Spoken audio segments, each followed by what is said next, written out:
Bonjour tout le monde, bienvenue dans la nouvelle présentation de documents d'archives. Et là, c'est des cartes d'adhérents de la CGT que du coup avaient des mineurs de Champagnac, puisque la CGT était le principal, on a des listes d'adhérents, était le principal syndicat présent à la mine de Champagnac. Il y avait également Force ouvrière qui était présente, mais qui était très faible, pas en mesure de se présenter aux élections des délégués et globalement inactif.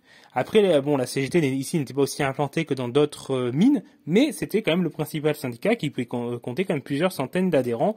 Et donc on voit à quoi ressemblaient les cartes, du coup, avec les noms des personnes qui étaient à l'époque adhérentes de la CGT. Donc c'est un document qui peut être utile, notamment pour tenter de retracer. Alors il faudrait avoir les cartes d'adhérents de différentes années pour tenter de retracer l'évolution des effectifs de la CGT.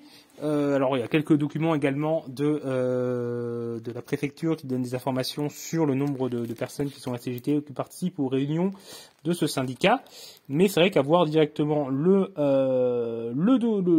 les cartes, ça permet aussi d'avoir qui était et éventuellement de retrouver les descendants pour leur poser des questions sur l'engagement de leurs parents.